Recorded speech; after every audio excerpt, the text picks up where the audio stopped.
You're listening to Civic Media. You can tune into any of our live shows on any radio station across the state with the Civic Media app. Find us in your phone's app store and listen anytime, anywhere. Good morning. Welcome to Matt Nair on Air. Jane Matt Nair, Greg Bach, and Calvin Buetenoff coming to you live from our studio at Radio Park in Racine. You can always join us. Call or text. The number is the same at 855-752-4842. I've never heard you say that. Oh, we say it fast a lot. 855. We need. You know what? From now on, then we need to pull some dramatic music. Into 855-752-4842. See, that stands out. Yeah. We're trying to set it apart a little bit.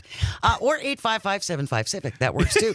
And you can leave a comment if you're watching on the live stream. We live stream on Facebook, YouTube, and what used to be Twitter. He has been our guest numerous times in the past, and we are delighted to have him back. James Vanderloo is the head at OEC Group Milwaukee, which is a global freight forwarder and a leading company in trans-Pacific trade. Good morning, James. Thanks for joining us. How you doing?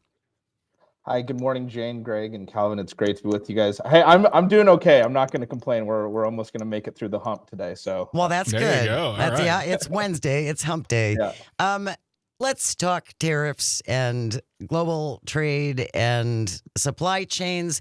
Supply chains we learned a lot about, I want to say, during the COVID shutdown. And that was the first time that I was made aware of just how complicated it is to get things from point A to point B and all the spots in between.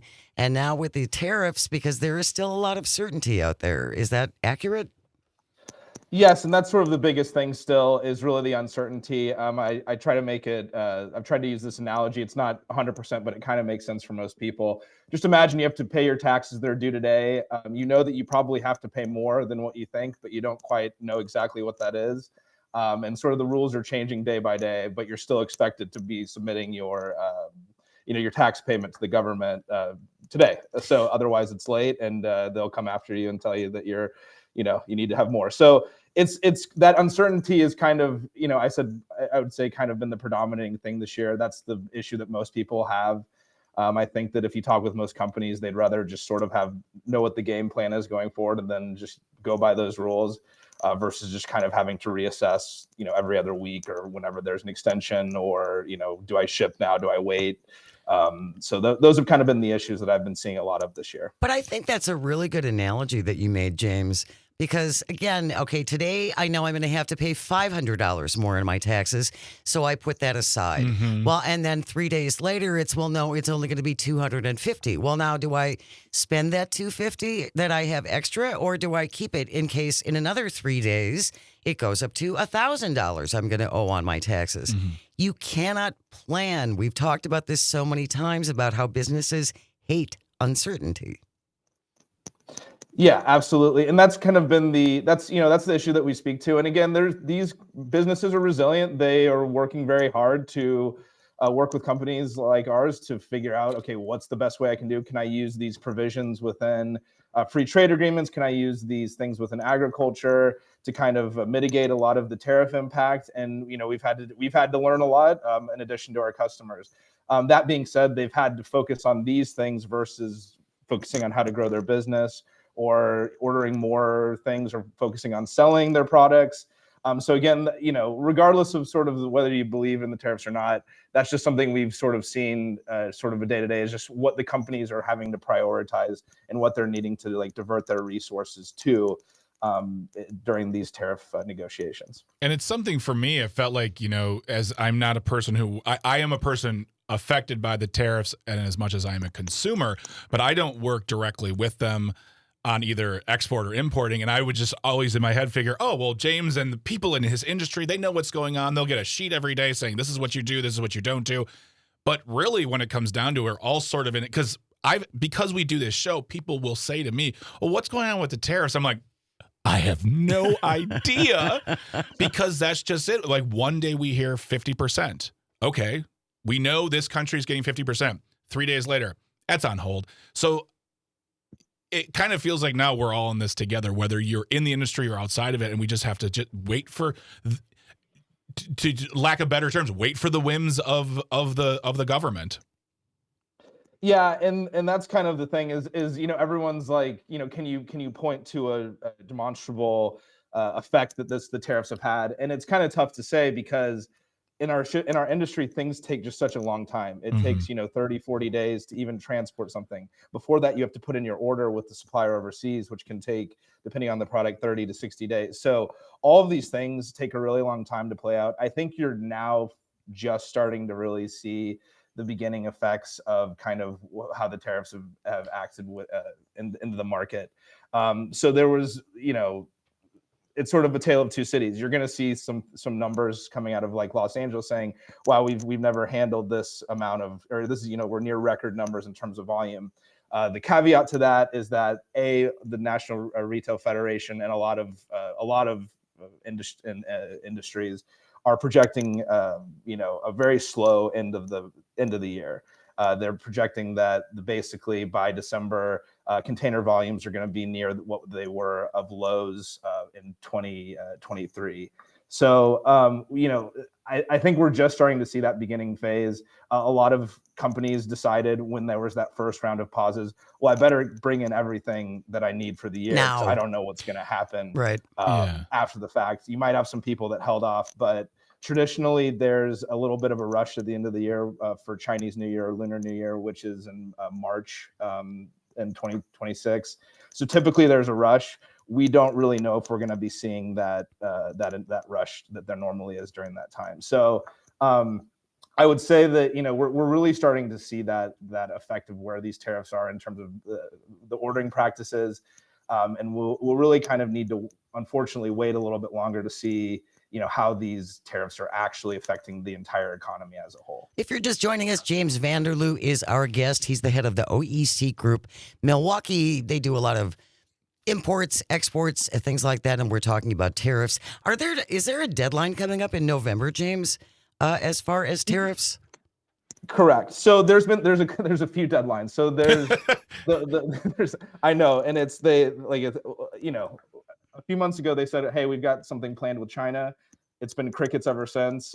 We're kind of still waiting for some direction on that. You'll hear, I think yesterday you've heard there was some type of breakthrough involving TikTok and all of these things. So again, we've really had to broaden our understandings of what these trade agreements are meant to sort of accomplish. But yeah, so there's a deadline coming up in November, and that will be the one. Those will be sort of the bigger ones. And what I think when I came on here and basically told when we first started talking about this, you're starting to see some of these tariff agreements sort of work themselves out in some ways. And I think that's been sort of the surprising thing that we learned from some of the people that work in Washington is like, how many of these countries have actually been coming to try to get a deal made. And I think they're just kind of, obviously, this is taking a lot longer than I think some people maybe anticipated.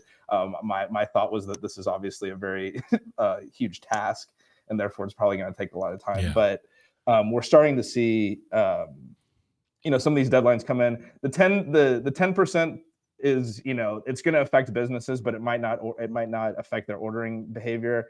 When you get up to that 20 to 25%, that's when it really starts affecting companies' bottom lines. And then, so of course, you're starting to see, these tariff rates fall in that like 15 to 20%. So it's going to be hurting people, I think, quite a bit, probably near the maximum of what their threshold would be.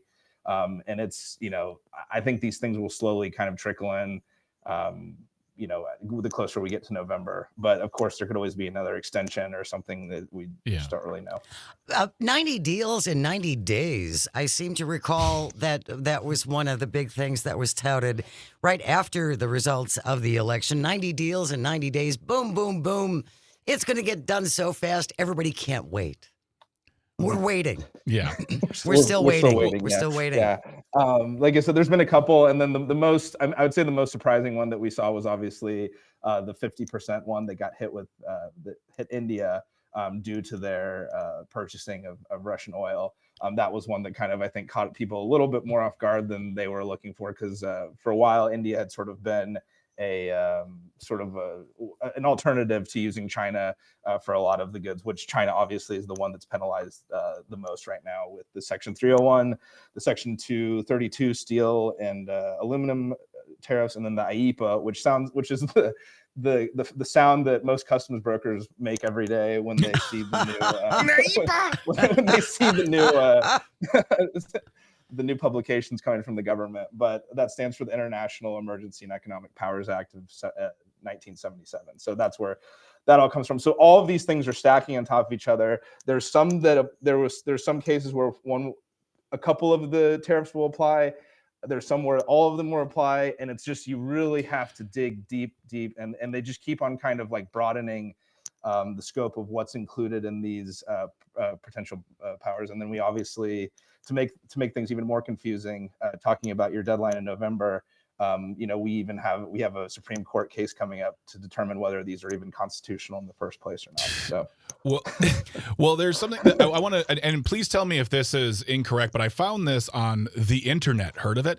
It's a website called TradeComplianceResourceHub.com, and it's basically a tariff tracker, and you can go country by country and see which country, what sort, so reciprocal or additional. You can see it says threatened, implemented, exempt, the percentages. So you can actually I found this today on the internet. Go look for it. But I will put that website in the show notes. So you can, because that's ultimately the problem, James, is that I don't know how many countries have tariffs. I don't know what's being threatened versus implemented versus exempt. So this will give you a nice rundown of what's going on. As far as I know, if James, if you have a better resource, please let me know. But like, that's really what I think one of the most important things is to figure out, because, as you know, the president will say 200% on Tuesday, and then it'll be like 5%. We're good.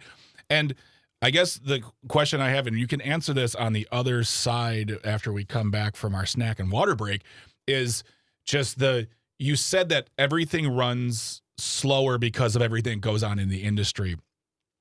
So therefore, it's hard to point to people who say, well, tell me how the tariffs are bad to begin with. How to point to things that are tangible and say, here are the things you asked for them, here they are, but also get people to understand that, yeah, we're not going to see everything right away. It's going to take months and months for this to show up. So like pointing to those tangible effects and saying, right there's a thing, here's the start. Is it possible to do that still or yet, or are we still just, as you said, waiting? We're going to continue our conversation with James Vanderloo. I want to ask you about what your clients say when they hear Treasury Secretary Scott Bessent say that American consumers don't pay tariffs. I want to hear about the number of spit takes that you've heard over the phone talking to clients when they hear the head of our Treasury Department say that obvious falsehood, because that's kind of what it is. Just throwing it out there.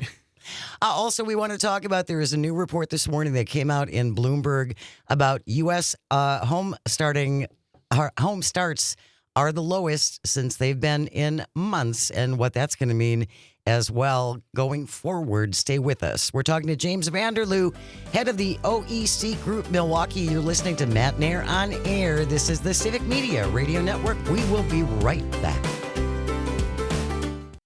You're listening to Civic Media. Stay up to date on the latest news and information for your local community and Wisconsin by signing up for our free email newsletter. Visit civicmedia.us/email to get started.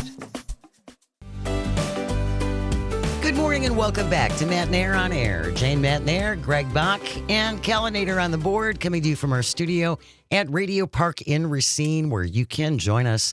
Call or text at 855-752-4842. Leave a comment if you're watching on the live stream on Facebook, YouTube, and what used to be Twitter. Our guest is the head of the OEC Group in Milwaukee. James Vanderloo is here. We are talking tariffs. I just wanted to recap this a little bit from, again, our head of the Treasury Department, our Treasury Secretary Scott Bessent, has claimed for months and months and months that tariffs are not paid by American consumers. Finally, in August, he was asked about this on MSNBC. So the tariff is paid in this country by the importer. Is that right? After initially saying, well, there could be substitutions. It could come from Argentina. It could come from Brazil. He was asked who writes the check to the Treasury. Quote, well, the check is written to the person who receives it at the dock in the U.S. So that means, James, if I understand words, the importer, the person who is receiving the goods from overseas, they are the ones who write the check to the government. That is absolutely correct, and I'll even give the devil is due and say where that idea comes from, where other countries pay tariffs. Where that idea comes from is this idea that then once the importer realizes that they have to pay a higher duty, they then have to go to their supplier overseas and try to negotiate, and that's happening a lot too. So again, this idea of what are the companies spending their time on now? Well, they're spending their time on having to go back to China, India, all these other places where they've had these relationships for, in many cases, several years, and renegotiate, say, hey, we're paying tens of thousands of dollars more for our products than we had in the past. You guys need to provide some relief to it. And there's a lot of cases where, especially in cases where China, where margins are already quite thin, where they don't really have much room to be able to negotiate that. But that's where that idea comes from. But in practice, it's absolutely not true. And obviously the importer pays for the duty here. And they therefore pass it on. Right. And the exporter may lower the price of their goods, which is where their hit comes. They may do that. May. Correct. But ultimately, it is paid by the importer, and then that is passed on to the consumer. Mm-hmm. Okay, thank you. Correct. Absolutely. I could have told you that. That was tariff class 101. Yeah. I just think it's important to keep explaining to folks because there has been a lot of misinformation out there from people who you would think would know better. Absolutely. I don't know any better. So, this I mentioned before we went to the break that U.S. housing seen its biggest decline in since May. Housing starts are down. This is not good, because housing continues to be a big problem across the United States. Mm-hmm. And you're seeing that obviously in the materials and everything like that come over. You're starting to see that those aren't coming over in the same capacity that they have been in recent months, obviously with the upstarts. Everything from my perspective is there's still, I think around a $4 million shortage in terms of what people are looking for. Prices continue to be near the highest they've ever been. I think you're seeing a little bit of a cooling off, which is, really kind of interesting from a standpoint. But if there are some, it's I think people are waiting maybe for the mortgage rates to decrease. I think we're maybe looking for an interest rate cut here soon. I don't know if that will, spur that up again, but we're seeing it in even the orders of the building materials, where you're not seeing those come in as much as in the past. Well, we've got tariffs on lumber now coming in from Canada and all kinds of things related to the building industry. So, and my final question to you for today, because I don't know if we'll have you on beforehand, but the holidays are right around the corner, whether we like it or not. They're months away, but shopping will begin soon. Advertisements will begin soon. What, James, do you see will be affecting homes for the holidays as far as gift prices, not travel prices, but how will these tariffs be affecting our prices for the things we need to consume as consumers? You're going to see some increases, marginal increases on most things that are coming in. And just for your frame of reference, basically most retailers need to have their goods in either right now or very, very shortly after it. When you get into October, you're getting a little Christmas too late. Season. Yeah, you're getting a little too late at that point. So right now is kind of the time where if you're not on the shelves, you're probably not going to be making it. I've been looking at sort of conflicting numbers as to what I think. Obviously, there's always a little bit of an optimism with holiday shopping, but kind of going back to your guys' point earlier is of really determining what is the effect of this. It's really hard because all of these additional costs, whether it's the inputs or whether it's the transportation, everything like that, all of that adds up kind of behind the scenes, where you can't really tie it to necessarily one tariff or another. It just, all of these costs continuously adding up creates problems for businesses. And we'll see probably in the next few months whether the businesses are able to pay for all of this. Well, and Brendan on the live stream actually says, the housing industry is going to be in a world of hurt because a big part of their labor force is gone. Yeah. So Yep. that's another thing to consider as well. Mm-hmm. It's all costs going up for us, the American taxpayers. So, yeah, we always appreciate, James, you coming by and sharing the information you have, because it's great to break this down. We are not import-exporters. We are not. We are import-exporter adjacent. This is the time to get into it, guys. It's really fun and captivating. We were into imports, exports for James before it was even cool. I've been We were import, like, export. Oh, we've my been, God. We've been talking tariffs for months now. That's right. You guys probably know more than I do, Oh, honestly. boy. That's absolutely No. not true. James Vanderloo is the head of OEC Group in Milwaukee. Really appreciate your time, James, in helping us navigate through these times. And I know we will have you back very, very soon. Appreciate it. Take care. Thanks a bunch, guys. We got news coming up next. And then when we come back, audio sorbet, talking technology. Are you the helper or the helpee? That's me. That's all coming up. You're listening to Matt Nair on air on the Civic Media Radio Network. Good morning. Welcome back to Matt Nair on air. Jane Matt Nair, Greg Bach, Calvinator on the board, coming to you from our studio at Radio Park in Racine. Join us.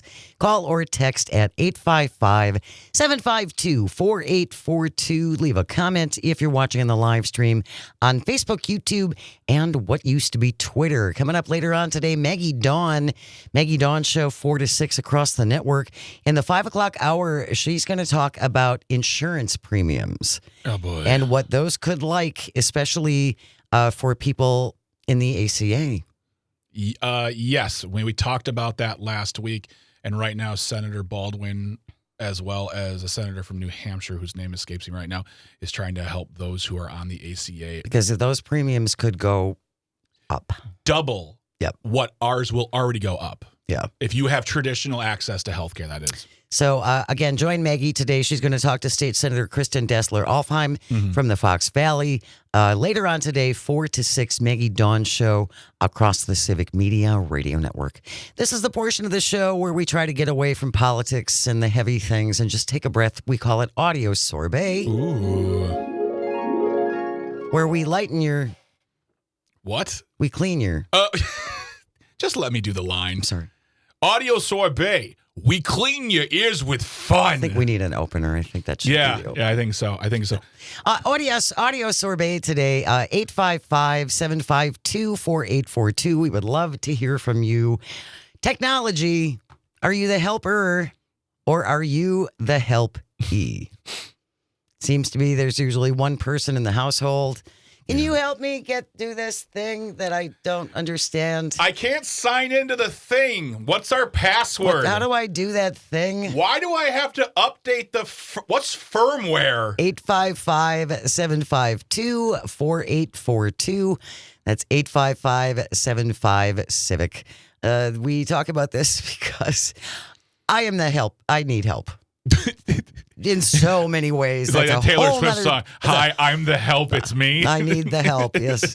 The call is coming from inside the house. And you don't know how to answer that call, Exactly. Jane. I can't get to my voicemails, which was a thing that came up yesterday with Greg.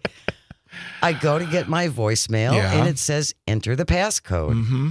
I don't have a passcode for my voicemail, You don't have a passcode for your virtual voicemail. which I never asked for. You don't have a choice. You just get it. It's on your phone. It's been around since the iPhone came out like nearly 20 years ago. I don't want it. It's not a good or bad thing. It's not something you pay for. It's not like it's coming to take your... It's confusing me. Okay. All right. Okay. Just for the record, Jane Matt Nair is not 1,000 years old either. You make it seem like I don't understand technology. You're not that old. But in some areas, I feel helpless. okay. I Well, that's- do. And I don't, maybe I am the only one who still thinks that I can break my computer. If I download, I went to a gaming platform. Calvin can back me up on this because he knows I'm a legitimate gamer. Right, Calvin? Calvin? Right. Thank Jane you. is a gamer. He is a gamer. I am a gamer. And so I went to Steam, which is a gaming platform. Yeah. And it's kind of like an app store. Yeah. And there is a prototype of a game that's coming out on the 23rd that I wanted to play, and I tried to download it yesterday, and I think I broke something. You didn't break anything. That's what Calvin said. Yeah, you didn't break anything. But it's not working. The game isn't working. But we figured out why the game isn't working, because you're not using the right operating system, or I should say the compatible operating system for the demo. Welcome to Greg and Calvin Fix Jane's Technology. This really isn't an audio sorbet. It's more like Geek Squads, but for radio. Yeah, just a Geek Squad for me. I know I am not the only one. 855-752-4842. Are you the helper, or are you the technology helpee? Yeah. Maybe I am the only one. You're not. 855-752-4842. PJ on the live stream says, since I have an IT degree, I have always been the help desk of my family and friends. I bet, PJ, you can't escape it. You know what? If that's going to be the case, fine. You're a good person for helping out. But I would go one step further if this is the scenario you find yourself in, which is, all right, you want some help? You need to submit a help desk ticket. Tell me your problem. I'll get to it when I can. And then, PJ, present to them a bill. Ooh, there's a They don't thought. have to pay the bill. They just have to understand that as Abraham Lincoln once said, a lawyer's advice is their stock and trade. Know what your stock and trade is. If you're giving out free help, I'm getting real mean right now. I don't know why, but I just feel like if people are coming at you for your expertise, they should understand that you charge for this. You charge for it? Yeah. Calvin, you must be the helpy in your household. You're pretty Help-or. Help-or. Yes, you're the help-or in your household because you're pretty tech savvy. Yes, I am the helper, and I will say, usually you would think the helper is the youngest. That's not exactly true. I'm the oldest of 3 kids. Yeah.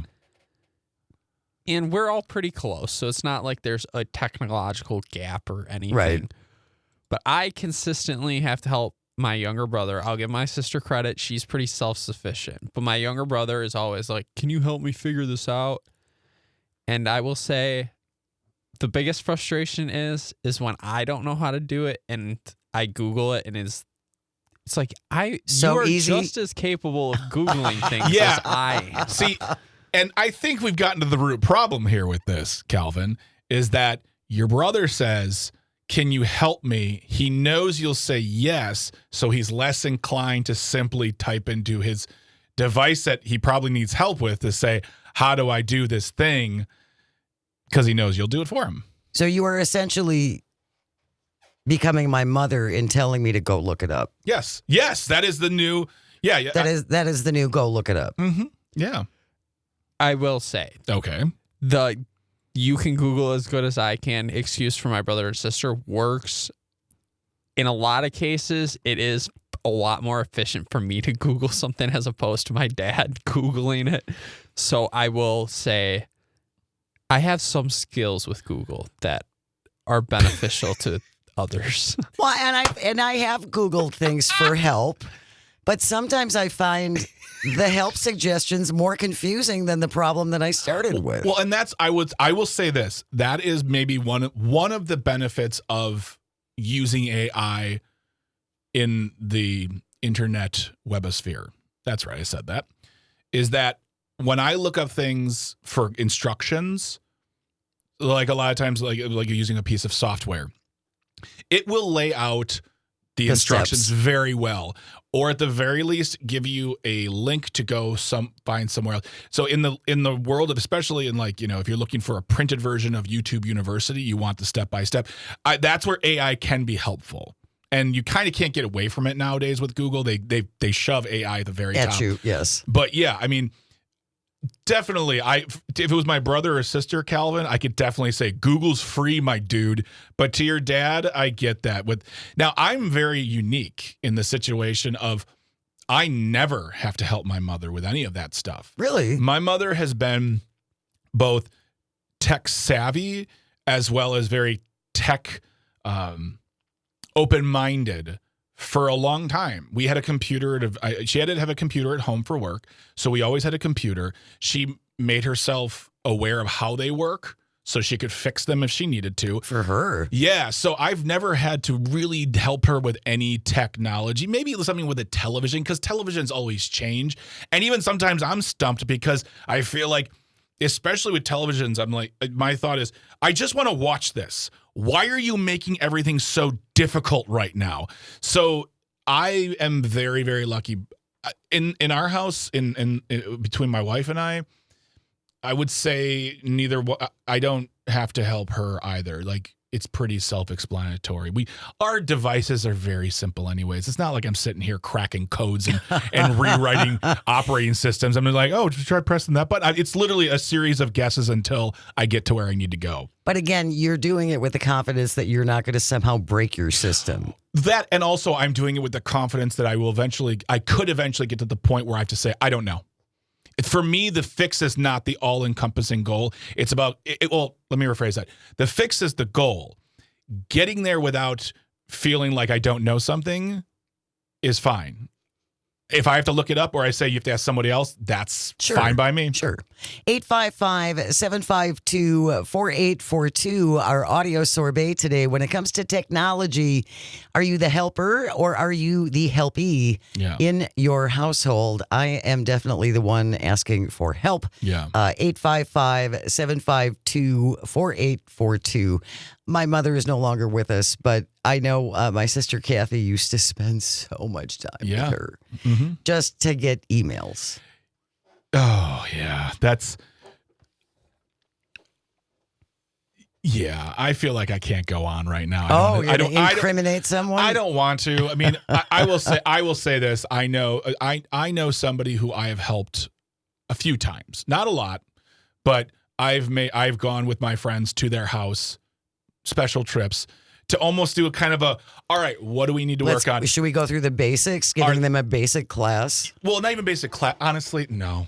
At that point, the last time I did it a couple of years ago, I was like, I'm happy to stop by and help because, it's a good visit. It's a good hang. And I'm fine with doing it. They're not far away, but it's just about like, all right, kind of give me the roundup of what we need to do. Do we need to switch the TVs? Do we need to do this, do that, blah, blah, blah. And we take care of it. It's done because honestly, calling them, I might as well just jump off a building. Seriously. Yeah. Yeah. Trying to relay those instructions is almost worse. Oh, yeah. Yeah. 855-752-4842. PJ on the live stream says, yes, my family and friends do compensate my services with food or money. I love that. Well, that's good, PJ. Glad to hear that. Know your worth. Ollie from the Northwoods is on the line. Good morning, Ollie. Are you the helper or are you the helpee when it comes to technology? I'm usually the helpee. Yeah. But I would prefer, when I ask my kids for help, if they would explain how to do something, rather than get upset and say, well, this is it. If they would explain it so that I could do it myself the next time. Yeah. So if they would take you through, you through the steps. Well, and Ollie, I would even take it one step further. Now, I mean, I'm not going to delve into the interactions between your family. I understand the frustrations on both sides, but I think in this situation, and I've done this before for other people, writing it down step by step is great too. That helps. Yeah, it does. Yeah. Yes. And especially if you're face to face, because you go, I mean, I think we've all been there where you get on Google and it says, all right, go to this thing and tap this button and look for the thing that says this. And it doesn't say that because they've changed it because the instructions are old. So I think, Ollie, like if they have to help you, like sit down together, write the step by step. That way you have something to refer to. You don't have to call them. I mean, call them if you want. They're your family. But it just makes it easier for you then. Then you don't have to be waiting for help or waiting for a response. And again, it's empowering, Ollie, right? If they teach you how to do the steps, that is a little more empowering than just having it done for you. Absolutely. Thank you so much, Ollie. Appreciate it. And our last shout out goes to Casper, one of our engineers at Civic, who says, welcome to my life. You signed up for it, buddy. You signed up for it. Hey, Casper, I got a question for you about Steam. I'll call you later. Stay with us. When we come back, we will wrap it up as we do with This Shouldn't Be a Thing. Today it is the Firefest What Could Go Wrong This Time edition. You're listening to Matt Nair on Air on the Civic Media Radio Network. We'll be right back.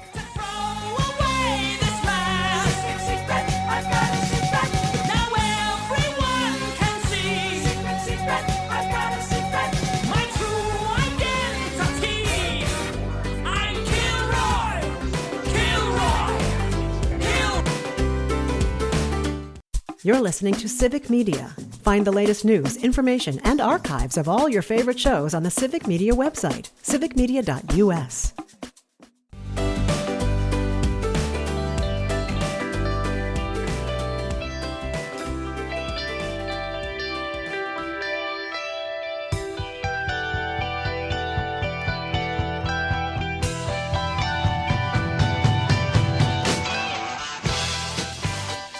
Good morning. Welcome back to Matt Nair on Air. Jane Matt Nair, Greg Bach, Sweet Calby on the board.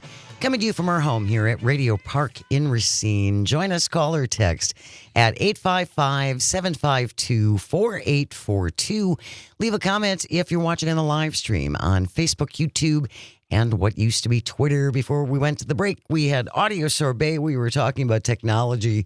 And if you are the helper or the helpee in your household, and we had one last text that came in that we wanted to share. Yes, Kurt from Eau Claire listening to WCFW says, I'm the go-to guy in my family. My dad got a new cell phone. He called me after frustration with the new phone provider. Then he got a new TV. I soon got a call saying, I can't get anything. Of course, it's always selecting the correct input. And that's what I always find to be the chief problem, is just that one thing that's either clicked wrong or missed completely, and or the cable's in the wrong thing. And sometimes I'll even work a little harder when really you just open and go, it's fixed. You don't want to make it feel you would make them feel bad. Exactly. It's there you go, we're done. No problem. Let's talk. How's family? That's nice. Yeah. That's nice. Thank you for getting in touch, Kirk. Yep, yeah. Appreciate it. Hey, Brewers action coming up later on today. Our broadcast will start at 6:05 as the Brewers host the Angels. You can listen on terrestrial radio. You can't listen on the stream, but catch it on WRCE in Richland Center, WCQM in beautiful Park Falls, WBZH in Hayward, and also here in Racine and Kenosha on WRJN. Our broadcast of the Brewers hosting the Angels starts tonight at 6:05. Coming up tomorrow, because it's Thursday, Jim Santel, our friend and colleague, host of Amicus, a law review, will be here after the 9:30 news. We'll talk about lots of cases in the courts, stalled in the courts, working their way through the courts. Some decisions coming through this week, too. Yep. So, yeah. James Vanderloo also mentioned that about the tariffs. That is still going through the courts. So that, and Brittany Merlot will be here with Weather and Wine in hour number 2. Mm-hmm. Beautiful summer day here right now in southeastern Wisconsin. Just wait. And J.R. Radcliffe from the Milwaukee Journal-Sentinel, their sports guru, will be here after 10:30 to talk all things sports. I'm sure we'll talk about the Brewers and the Packers and much, much more. Mm-hmm. Right now, though, Calvin, it is 10:55. That means it's time for This Shouldn't Be a Thing. If you ever find a thing you think should not be, send it into Greg and me at janesays@civicmedia.us, JANESAYS, Jane Says @civicmedia.us. Calvin found this one from CNBC. No one with the byline. No one wants to own this one. LimeWire acquires Fire Festival, asking, what could possibly go wrong? Again. We've talked about the Fire Festival before. This story will not go away. Boy, they just keep thinking there's a way to make money on this. Yeah, it's just let it go. Seriously, there are reasons why shows are canceled after one season. For those who do not know, give us a brief overview of the debacle that has been Firefest 1, 2, 3, and now 4. Well, this was the attempt at Firefest 2, but Billy McFarland is the man who put on Firefest 1, and 1 was all we needed, where he put together a festival on an island, and it cost a lot of money. Big money. The problem is that either artists were pulling out or never signed up, and people got there, and it was inconvenient. There were no accommodations. There were no toilets. There was no food and water. I don't know, basic things. Yeah, so it was and he went to jail for it too. And then he got out of jail, Billy McFarland. Yeah, that's his real name. He's an adult calling himself Billy McFarland. He got out and said he's going to do Firefest 2. Well, Firefest 2 was great, but the problem was he had gotten no permits, and the government the government of the island he was going to use said, yeah, he can't do that here. Oops. And so that fell apart too. So then he sold Firefest, the brand, for $245,000. And now LimeWire, the thing you illegally downloaded music off of in the 90s and 2000s, it was like it's like C tier Napster. They bought the brand because they think they can do something. That's funny that you They say made 2 documentaries on this. the opening paragraph in this article. LimeWire, the file sharing service that set the internet ablaze in the 2000s before being shut down for copyright infringement, said it is acquiring the rights to Fyre Festival and it appreciates the irony. LimeWire acquires Fyre Festival brand. What could possibly go wrong from the company release? Do you think what's going to happen is that LimeWire got Fyre Festival and they're just going to put it on their system as Bonnaroo and people will just download it and then get sued again because they don't have anything original? Seriously. This story, Jane, made me find out that LimeWire was still around. I figured they were gone. Please, the internet, stop making us talk about Fyre Fest. For years, LimeWire operated as a competitor to Napster before effectively being shut down in 2020 after a judge ruling it had done naughty, big-scale copyright violations. And then it was purchased in 2022 by some Austrian brothers who turned it into an NFT. Oh, God, even worse. LimeWire CEO Julian Zetmeyer says Fyre became a symbol of hype gone wrong. It also made history. We are not bringing the festival back.